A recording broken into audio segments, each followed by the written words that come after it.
এবার ঝড়ের গতিতে এগিয়ে আসছে ভারী বৃষ্টি। গত কয়েকদিন ধরে মেঘ বৃষ্টির খেলা চললেও আবার কিন্তু কালো মেঘ ঘনিয়ে আসছে বাংলার বুকে। কিন্তু ঠিক কোন এলাকায় কালো মেঘ ঘনিয়ে আসবে এবং কোন দিকেই বা ভারী বৃষ্টি হবে তা নিয়ে এই ভিডিওতে আপনাদেরকে বিস্তারিতভাবে জানিয়ে দেব। আপনি ভিডিওটি অবশ্যই শেষ পর্যন্ত দেখবেন। ভিডিওটি ভালো লাগলে একটি লাইক করবেন, আর এইরকমই লেটেস্ট ও হেল্পফুল ভিডিওগুলি সবার প্রথম দেখার জন্য আমাদের চ্যানেলটিকে সাবস্ক্রাইব করে পাশের বেল আইকনটি বাজিয়ে দেবেন। চলুন এক নজরে দেখে নেওয়া যাক। তো এরপর আমরা লাইভে আপডেটটা দেখে নেব। প্রথমে আমরা যদি আজ সকালের দিকে পশ্চিমবঙ্গের দক্ষিণবঙ্গের এলাকাগুলোর কথা বলি, তো এখানে কলকাতা থেকে শুরু করে দক্ষিণবঙ্গের কোথাও বৃষ্টির সম্ভাবনা দেখতে পাচ্ছে না। সম্পূর্ণ এলাকার আবহাওয়া পরিষ্কার থাকবে। কিন্তু উত্তরবঙ্গের যদি কথা বলা যায়, এখানে দার্জিলিং থেকে শুরু করে কালিম্পং, কার্শিয়ং, জলপাইগুড়ি, আলিপুরদুয়ার, কোচবিহারে ভালোই কিন্তু বৃষ্টির সম্ভাবনা রয়েছে। আর বাংলাদেশের কথা বলতে গেলে সমুদ্র উপকূলবর্তী এলাকাগুলোতে হালকা ইফেক্ট থাকবে। তার মধ্যে বিশেষ প্রভাব থাকতে পারে এখানে কক্সবাজার, টেকনাফ, মহেশখালী, চট্টগ্রাম, ফটিকছড়ি, মানিকছড়ি এই সমস্ত সমুদ্র উপকূলবর্তী এলাকাগুলোতে। বাদবাকি পিরোজপুর, বরিশাল, বরগুনা, মঠবাড়িয়া, খুলনা এগুলোতে মোটামুটি পরিষ্কার আবহাওয়াই থাকবে। আর ভিতরের এলাকার মধ্যে কুমিল্লা থেকে শুরু করে সিলেট, সুনামগঞ্জ, জামালগঞ্জ, ময়মনসিংহ, মৌলভীবাজার, উপরের দিকের কথা বলতে গেলে পঞ্চগড়, ঠাকুরগাঁও, দিনাজপুর, রংপুর, কুড়িগ্রাম, গাইবান্ধা এগুলোতে মোটামুটি ভালোই বৃষ্টির সম্ভাবনা রয়েছে। কুড়িগ্রামের কাছাকাছি এলাকাগুলোতে এবং রংপুরের কাছাকাছি এলাকাগুলোতে সবথেকে বেশি ইফেক্ট পড়তে দেখতে পাওয়া যাচ্ছে। বাদবাকি বেশিরভাগ এলাকার আবহাওয়া পরিষ্কার থাকবে। আমরা দুপুরের দিকে আপডেটটাও দেখে নেব। তো দক্ষিণবঙ্গের কথা বলতে গেলে সকালের দিকটাতে পরিষ্কার আবহাওয়া থাকলেও দুপুর থেকে বিকেলের মধ্যেই কিন্তু ভালোই বৃষ্টির সম্ভাবনা রয়েছে। দক্ষিণবঙ্গের এলাকাগুলোতে বিক্ষিপ্ত হারে বৃষ্টি হবে। সবথেকে বেশি বৃষ্টির সম্ভাবনা রয়েছে ডায়মন্ড হারবার, ক্যানিং, বারুইপুর এই সমস্ত এলাকাগুলোতে, এবং কলকাতা থেকে শুরু করে প্রায় দক্ষিণবঙ্গের বেশিরভাগ এলাকাতেই বৃষ্টির সম্ভাবনা দেখতে পাওয়া যাচ্ছে।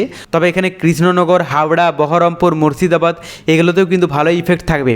যদিও এর মধ্যে সবথেকে কম ইফেক্ট পড়তে দেখতে পাওয়া যাচ্ছে আসানসোল, বাঁকুড়া, পুরুলিয়া, জামশেদপুরে। বাদবাকি বর্ধমান, চন্দ্রকোনা, খড়গপুর এগুলোতে কিন্তু ভালোই বৃষ্টির সম্ভাবনা রয়েছে। আমরা উত্তরবঙ্গের আপডেটটাও দেখে নেব। তো এখানে সকালের মতোই দুপুরের দিকটাতেও দার্জিলিং থেকে শুরু করে উত্তরবঙ্গের প্রায় প্রতিটি জেলাতেই বৃষ্টির সম্ভাবনা রয়েছে। যদিও সেই রকমভাবে ভারী বৃষ্টির সম্ভাবনা নেই, তবে হালকা থেকে মাঝারি মানের বৃষ্টি হবে। আর বাংলাদেশের কথা বলতে গেলে সমুদ্র উপকূলবর্তী এলাকাগুলোতে হালকা ইফেক্ট থাকবে, এবং ভিতরের এলাকার মধ্যে 70-80% এলাকার আবহাওয়াতেই কিন্তু বৃষ্টির সম্ভাবনা দেখতে পাওয়া যাবে। সবথেকে ভারী বৃষ্টির সম্ভাবনা রয়েছে সাতক্ষীরা, নোয়াপাড়া, যশোর, এবং উপরের দিকের কথা বলতে গেলে রাজশাহীর আশেপাশের এলাকাগুলোতে হালকা ইফেক্ট থাকবে। বাদবাকি বেশিরভাগ এলাকাতেই মোটামুটি হালকা ফুলকা বৃষ্টি হবে। কোথাও মেঘলা আকাশ থাকবে, কোথাও বৃষ্টির সম্ভাবনা রয়েছে, এবং ভারী বৃষ্টি মোটামুটি যশোরের কাছাকাছি এলাকাগুলোতে দেখতে পাওয়া যাচ্ছে। দেখুন, এই মুহূর্তে আমরা যদি বঙ্গোপসাগরের আবহাওয়াটা দেখি, তো বঙ্গোপসাগরের এই অংশে এখনও পর্যন্ত দুর্যোগপূর্ণ আবহাওয়া রয়েছে।